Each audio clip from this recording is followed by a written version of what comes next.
আমরা গতদিন পর্ব 1 করিয়েছিলাম অনুপাত ও শতকরা অধ্যায়ের অনুশীলনী 2.1 6 পর্যন্ত। আমরা আজকে 7 থেকে প্রয়োজনীয় অঙ্কগুলো করব। তো আমাদের প্রথমে অঙ্কটা দুটো বেশ ছোট, আস্তে আস্তে আমরা সবগুলোই করব, তাহলে অধ্যায় আমাদের শেষ হয়ে যাবে। এরপরে আমরা সৃজনশীল অঙ্কে পার হয়ে যাব। তো শিক্ষার্থীবৃন্দ, আমাদের 7 বলেছে 9:16 এর ব্যস্তানুপাতটি লিখো। তো 9:16 এর ব্যস্তানুপাত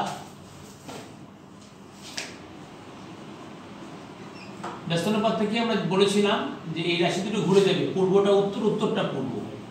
16:9 এগুলা বহু নির্বাচনীতে আসতে পারে অথবা বহু নির্বাচনে আসতে পারে, অথবা দুটো দিয়ে যদি দেয় ব্যস্ত অনুপাত লিখো, হয়তো বললো যে এটা কোনটা লঘু অনুপাত কোনটি গুরু অনুপাত, দুইটি দিয়ে দুইটা নাম্বার দিতে পারে যে এই অনুপাতটি লঘু অনুপাত থেকে গুরু অনুপাত, এরকম দুটো কথা বলতে পারে শিক্ষার্থীবৃন্দ। তো 7 শেষ করলাম, এবার আমরা 8 এর দিকে চলে এসেছিলাম। 8 থেকে সহজ অঙ্ক, তো আমরা 9 চলে গেলাম। 9 বলছে 550 টাকাকে 5:6 ও 407 অনুপাতে ভাগ করো। তো আমি একটা দেখাবো আর একটা আপনারা করবেন। একই জিনিস দুটা আমাকে করে দিলে আপনার জন্য মঙ্গল হবে না। এত টাকাকে 5:6 অনুপাতে ভাগ করি।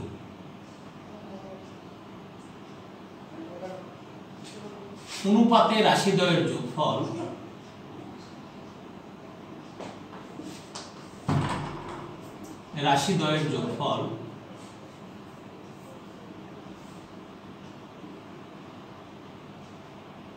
সমান 5 যোগ 6। যোগফল এখানে সমান দিতে হবে এমন না, একই লাইনে দিলে আপনি বা লিখবেন, নিচের লাইনে গেলে সমান লিখবেন। তো একই লাইনে জায়গা আছে, একই লাইনে গেলাম। সুতরাং প্রথম ভাগ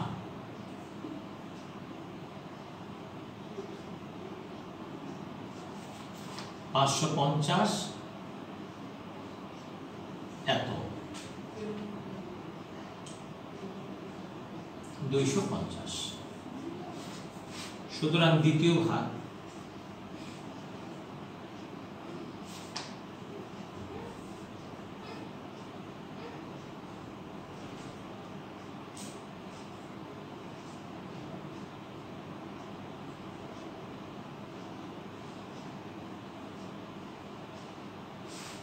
উত্তর 250,300। এই আমরা 9 নাম্বারটা করে ফেললাম। এরপরে 10-এ চলে যাব।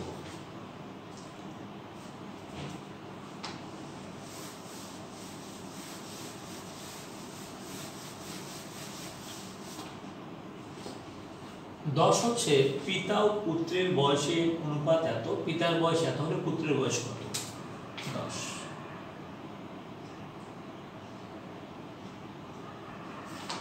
দেওয়া আছে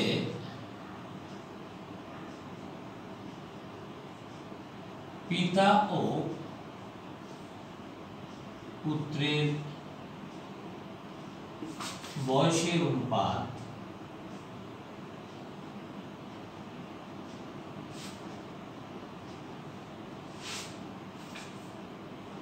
14:3। সুতরাং পিতার বয়স ভাগ পুত্রের বয়স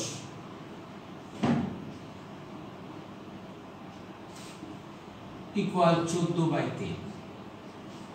শিক্ষার্থীবৃন্দ, এখানে আমাদের দেওয়া আছে পিতার বয়স, বের করতে হবে পুত্রের বয়স। তো অসুবিধা নাই, বা 14 গুণন যেটা বলবে সেটা ভাবে নিব আমরা। পুত্রের বয়স ইকুয়াল 3 গুণন পিতার বয়স, বা পিতার বয়স গুণন 3, অসুবিধা নেই।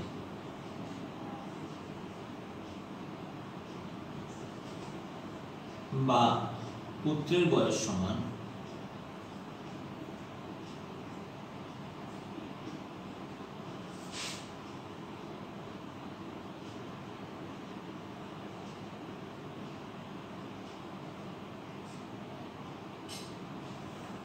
সুতরাং পুত্রের বয়স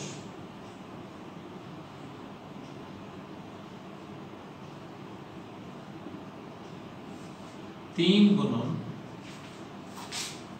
56/14 এত বছর। 14 কে 14, 4 14 56, 3 4 12 বছর। উত্তর পিতার বয়স 12 বছর।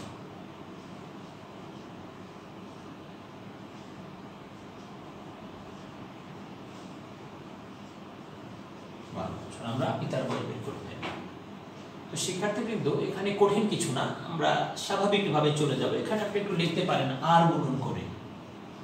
ওই যে আপনারা ছোটবেলা করতেন কোনাকুনি গুণনে, যে এটা গুণন এটা গুণন এটা, এখানে কিন্তু সমান চিহ্ন রয়েছে, আপনাদের বোঝানোর জন্য আমি লিখে দিয়েছি আর গুণন করে। আর গুণন করে লিখতে পারেন তাহলে ভালো।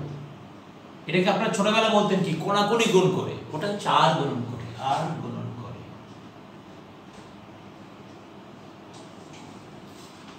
তো পিতার বয়স আমরা পুত্রের বয়স আমরা 12 পেলাম। পুত্রের বয়স, তো পুত্রের বয়স 12 বছর। 12 বছর আমাদের হয়ে গেল। এবার আমরা 11তে চলে যাব। শিক্ষার্থীবৃন্দ, আমরা 11এর দিকে যাব, অসুবিধার কিছু নেই, আমরাই যাব।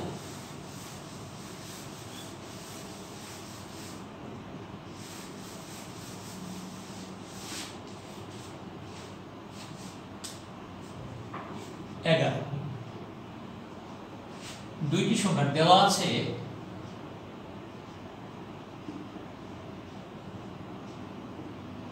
দুইটি সংখ্যার যোগফল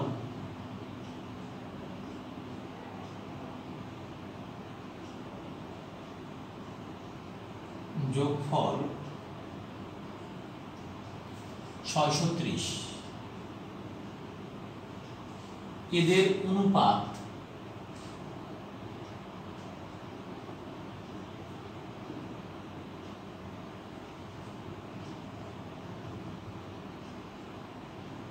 অনুপাত 10:11।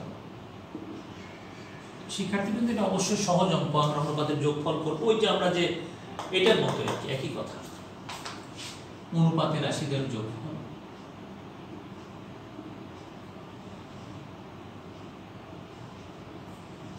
রাশিদ্বয়ের যোগফল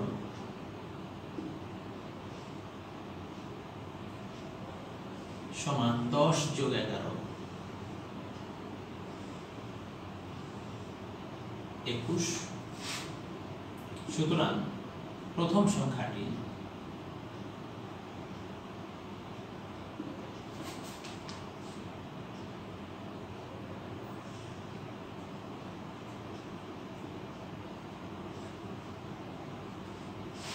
সুতরাং দ্বিতীয় সংখ্যাটি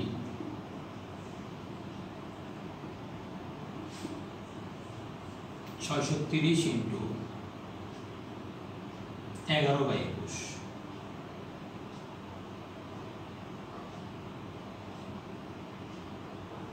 300।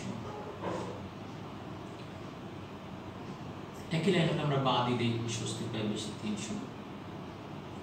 যদিও নিচের লাইনে যাওয়া ভালো ছিল, কিন্তু আমাদের তো জায়গা আমরা আগে রাখি নাই, এটা আগে লিখে ফেলেছে, সো ওখানে নিতে যেতে পারিনি। তো অসুবিধা নাই, জানা হলো যে নিচের লাইনের সমান আর একই লাইনে হলে বা। উত্তর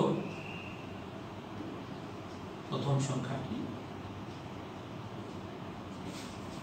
300 এবং দ্বিতীয় সংখ্যাটি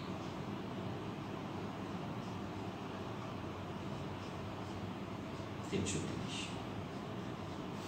শুধু শিক্ষার্থীবৃন্দ, আমরা 14 পড়ে ফেললাম। এরপরে আমরা 11 পড়ে ফেলেছি। আমরা 10 পরে 11, নাম্বারিং তো ভুল করা যাবে না। 11 শিক্ষার্থীবৃন্দ, এবার 12 নম্বর আছে, দুইটি বইয়ের মূল্যের অনুপাত 5:7, দ্বিতীয়টির মূল্য 84 টাকা হলে প্রথমটির মূল্য কত?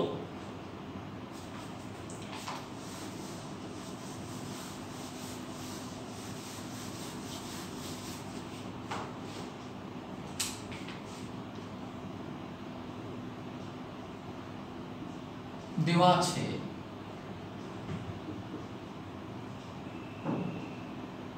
দুইটি বইয়ে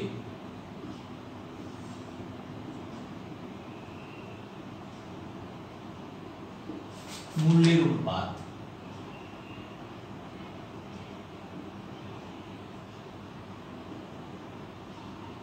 5:7। তো শিক্ষার্থীবৃন্দ আমরা এখানে দ্বিতীয়টির মূল্য বলা আছে, সুতরাং প্রথম বইটির মূল্য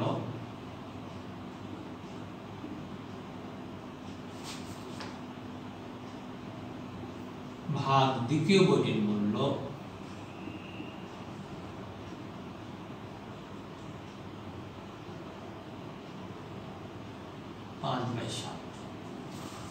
এখন প্রথম দ্বিতীয়টির মূল্য 84 টাকা।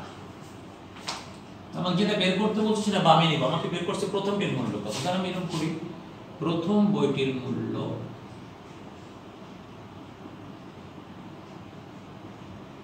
গুণন 7। শিক্ষার্থীবৃন্দ আমাকে যেটা বের করতে হবে সেটাকে বামে নিব। এই যে দেখেন কারাটি গুণ করলাম, আর দ্বিতীয় বইটির মূল্য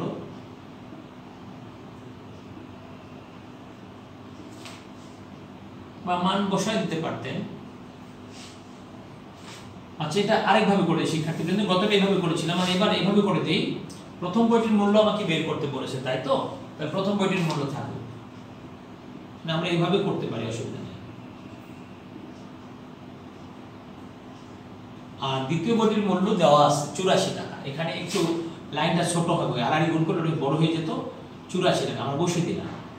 বরং আমরা এইটাকে অনেক ভালো মনে করি, আগেরটাও ভালো, দুটাই জানা হলো। যখন যেটা ভালো লাগবে সেটা করবেন, আমাদের বেশি করলে তো কোনো ক্ষতি নেই। যেহেতু দ্বিতীয় বইটির মূল্য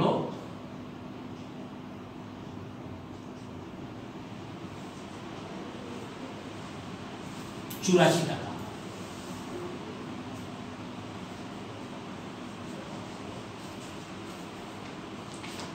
বা 7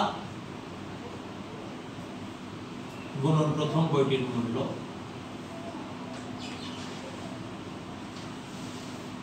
সমান 84 গুণন 5। আমরা আর গুণন করছি, জাস্ট 84 গুণন 5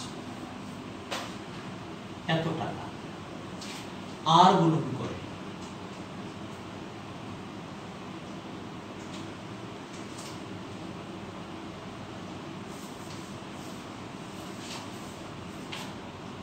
বা প্রথম বইটির মূল্য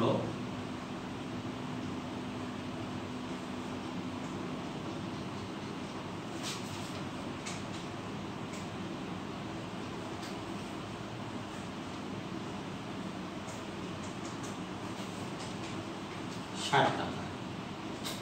তো শিক্ষার্থীবৃন্দ আপনি এখন লিখে দিতে পারেন, সুতরাং প্রথম বইটির মূল্য এত টাকা। সুতরাং প্রথম বইটির মূল্য 60 টাকা, উত্তর 60 টাকা।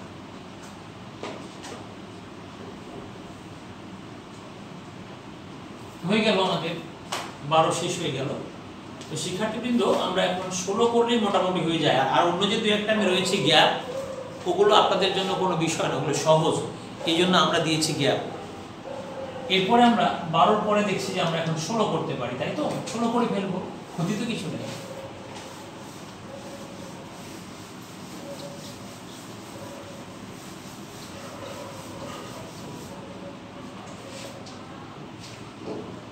দুইটি কম্পিউটারের দামের অনুপাত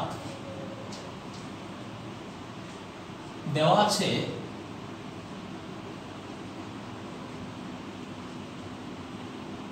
দুইটি কম্পিউটারের দামের অনুপাত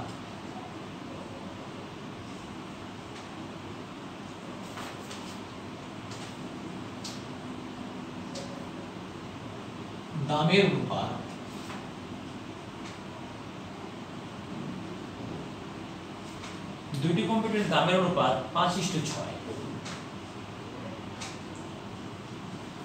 এখন প্রথমটির দাম 25,000 টাকা, তারপরে লিখতে পারি এইভাবে, বা প্রথম কম্পিউটারটির দাম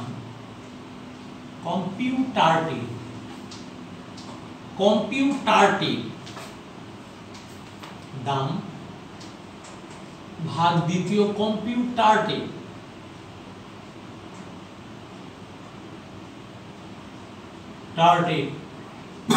দাম 5/6। শিক্ষার্থীবৃন্দ, এখন আমাদের এখানে যে দেখতে পাচ্ছি প্রথমটির দাম 25,000 টাকা,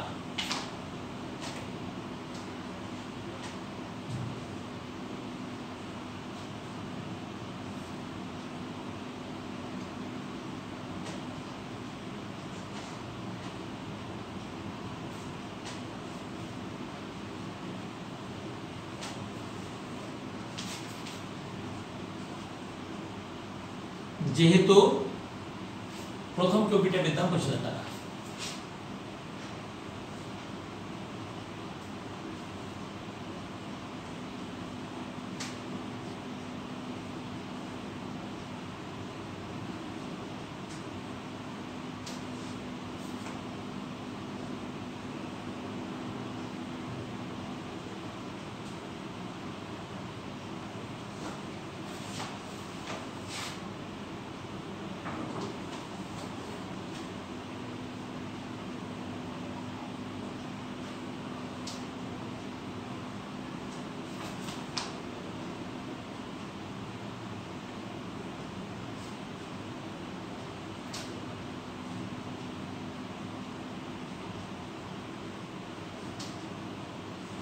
আর গুণন করে, কোনাকুনি গুণ যেটাকে আমরা বলি, আর গুণন করে।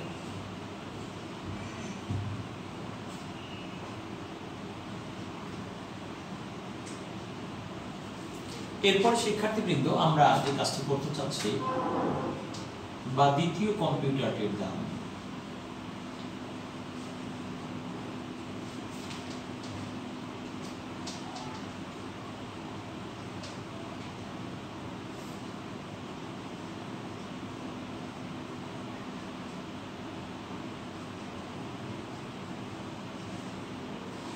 पाँच एक के 5,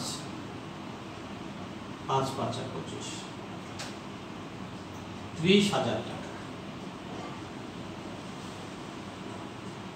তো শিক্ষার্থীবৃন্দ, আমাদের একটা অংশ হয়ে গেল, আপনি 4 মার্কের মধ্যে 2 মার্ক পেয়ে গেলেন। আর পরে সে প্রথমটির দাম যদি 5,000 টাকা বেড়ে যায়, তখন তাদের দামের অনুপাত কি হবে? প্রথমটির দাম যদি 5,000 টাকা বেড়ে যায়, আগে তো ছিল 25,000, 5,000 বেড়ে গেলে হয়ে যাবে 30,000। প্রথম কম্পিউটারটির দাম, তাহলে আমরা লিখি প্রথম কম্পিউটারটির দাম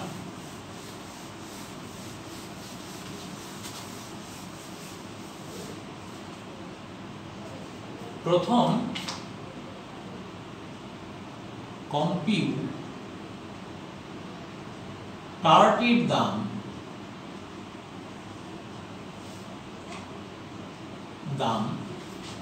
5,000 টাকা বেড়ে গেলে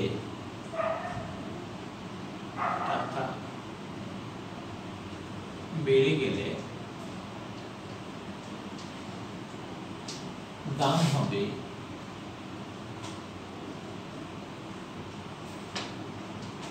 25,000 যোগ 5,000,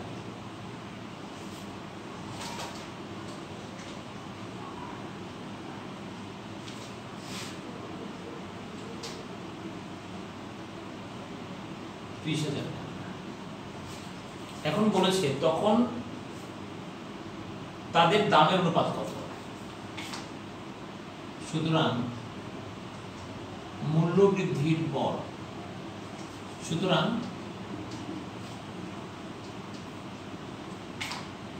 প্রথম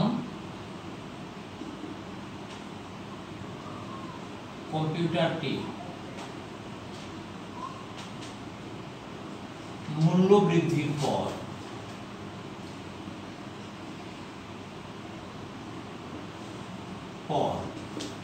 প্রথম ও দ্বিতীয় কম্পিউটারটি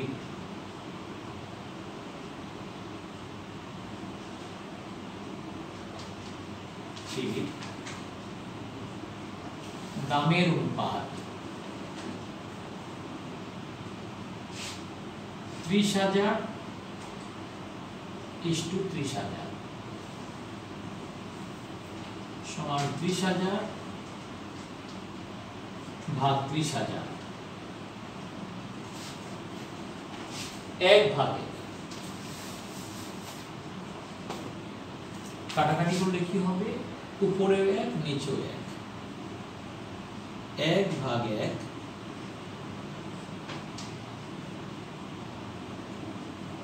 1:1, হ্যাঁ 1:1। তখন তাদের দামের মান কি ধরনের অনুপাত? যা একক অনুপাত, একক অনুপাত। উত্তর আমরা প্রথমে উত্তর দ্বিতীয়, এটা দ্বিতীয়টির দাম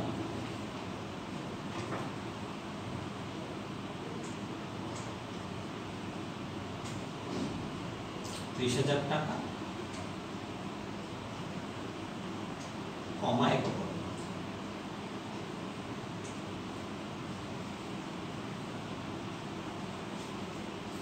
তো শিক্ষার্থীবৃন্দ আমরা 16 নম্বরটা করে ফেললাম।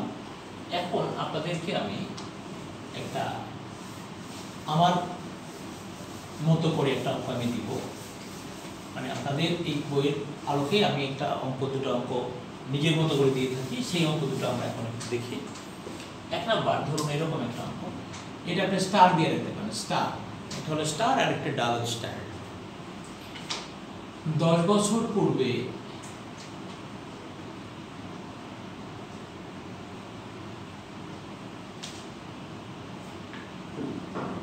পিতা ও পুত্রের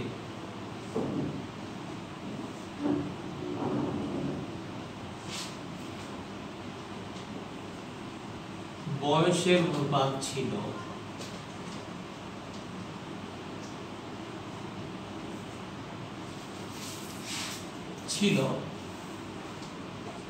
7:2। তাদের বর্তমান বয়সের সমষ্টি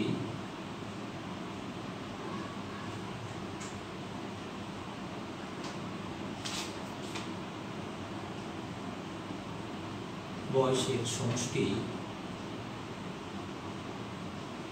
74 বছর। 10 বছর পরে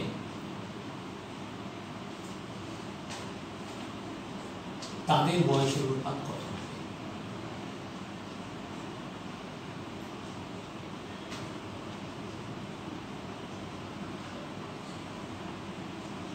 অনুপাত কত হবে?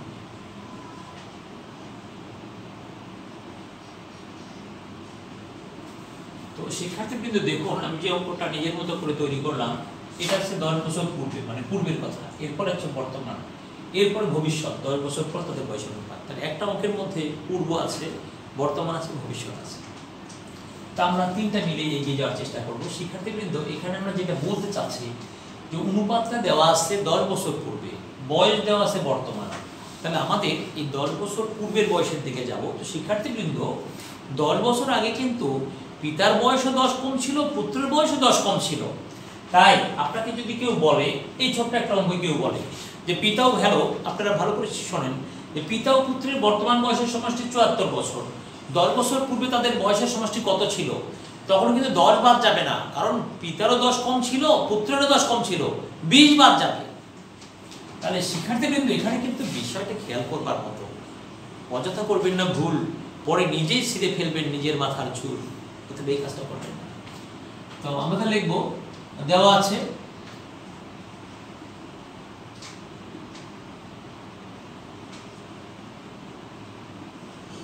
পিতা ও পুত্রের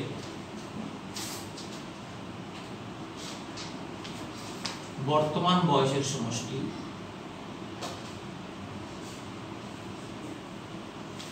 সমষ্টি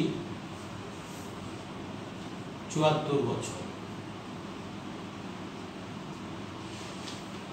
10 বছর পূর্বে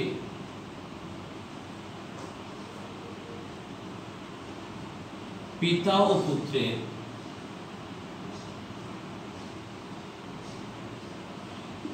বয়সের সমষ্টি ছিল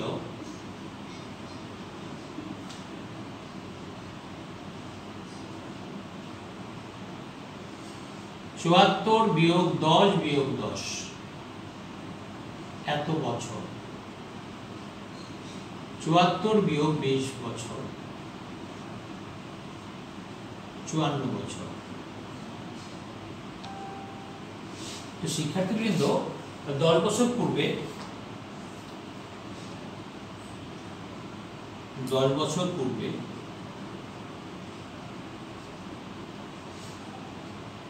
পিতার বয়স ছিল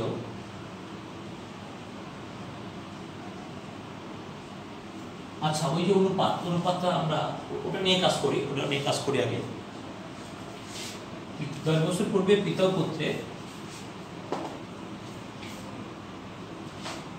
ও পুত্রের বয়সের অনুপাত ছিল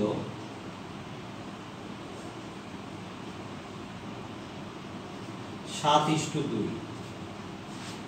অনুপাতে রাশিদ্বয়ের যোগফল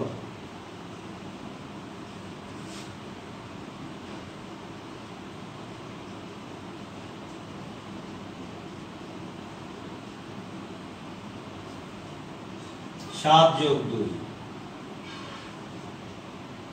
বা 9। তো শিক্ষার্থীবৃন্দ আমরা এখন যেটা করতে চাচ্ছি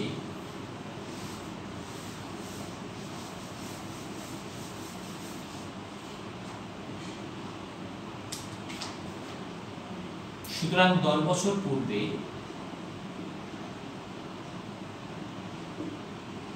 পিতার বয়স ছিল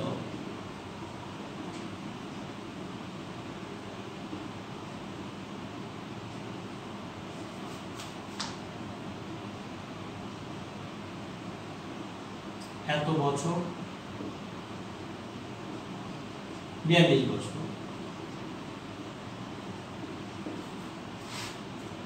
পুত্রের বয়স ছিল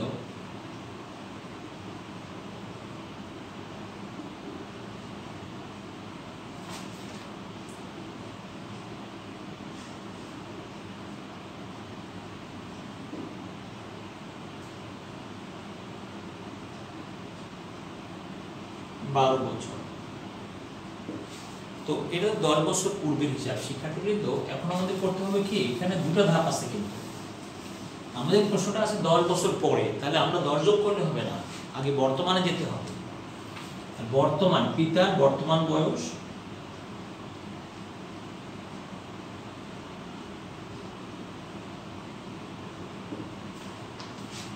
(42+2) 10 বছর বা 52 বছর। পুত্রের বর্তমান বয়স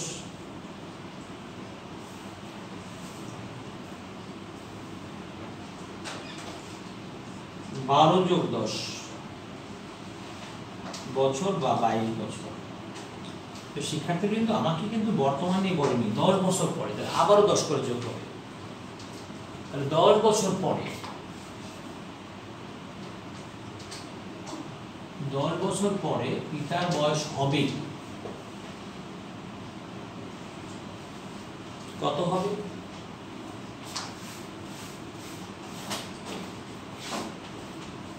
52+10 বা 62 বছর। পুত্রের বয়স হবে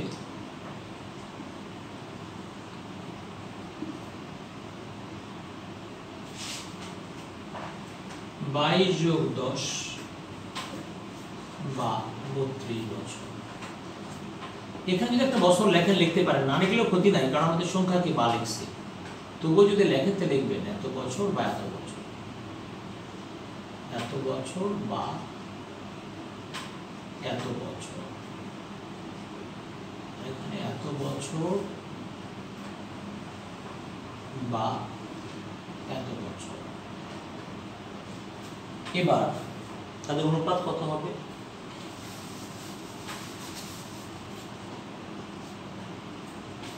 সুতরাং 10 বছর পরে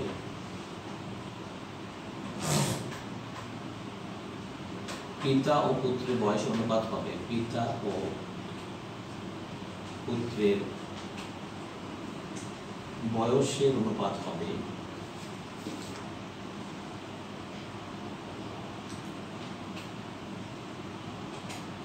62:32।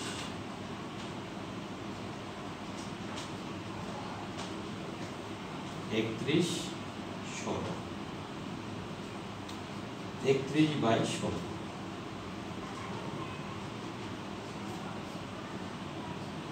সমান 31/16। তো শিক্ষার্থীবৃন্দ, আমরা একটা অঙ্কের সলিউশন দিয়ে দিলাম। আরও একটি অঙ্ক আমরা আপনাদের কাছে দিয়ে দিব, এটা আপনারা বাসায় করবেন। না পারলে আমাকে কমেন্ট বক্সে জানাবেন, আমি আপনাদের করে দেবো। হ্যাঁ, তো এটা একটা এইচডব্লিউ দিই, সব আমি করে দিব, আপনারা কিছু আমাকে করে দেন। তো শিক্ষার্থীবৃন্দ, আমরা যেটা এইচডব্লিউ দিব, আপনারা পারলে এটা আমাদের কমেন্ট বক্সে দিয়ে দিবেন, আমরা দেখবো। না পারলে আমরা এটা পরে করে দিব, আপনারা চাইবেন যে স্যার পারি নাই করে দেন। তো দেখি আমরা কোন দলে কিরকম লোক আছে। 10 বছর পূর্বে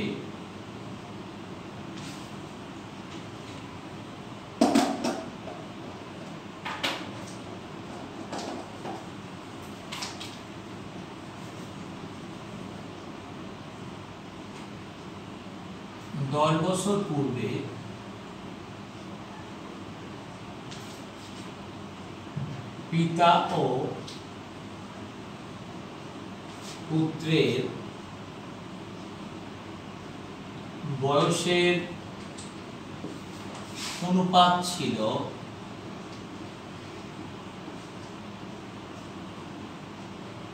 2:1।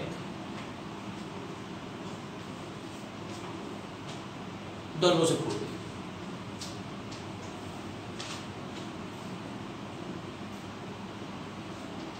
বর্তমানে তাদের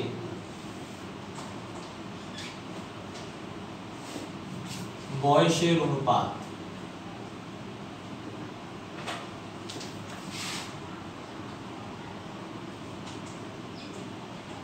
অনুপাত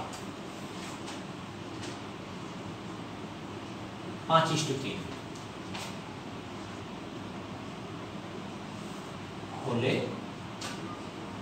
কার বয়স কত?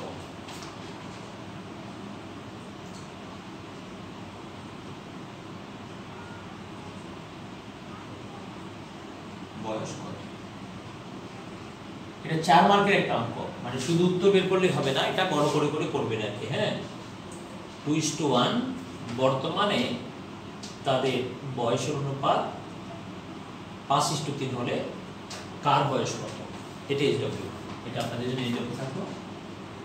তো শিক্ষার্থীবৃন্দ, আপনারা আমাদের এই চ্যানেলটি যারা এখনো সাবস্ক্রাইব করেননি, তা সাবস্ক্রাইব করে ফেলবেন। সাবস্ক্রাইবের পাশে বেল আইকনে চাপ দিয়ে রাখবেন, তাহলে কি হবে? তাহলে এই অঙ্কগুলো আপনার কাছে সরাসরি চলে যাবে। আরেকটি কথা, সারা দেশ যেহেতু একটা বিপর্যয়ের মধ্যে আছে, আপনি আমাদের এই ক্লাস পেয়ে উপকৃত হলে এই ক্লাসগুলো আপনি শেয়ার করে দেবেন, আপনার বন্ধুরা যেন অঙ্কগুলো পেয়ে যায়, এইভাবে আর কি। তো ধন্যবাদ সবাইকে।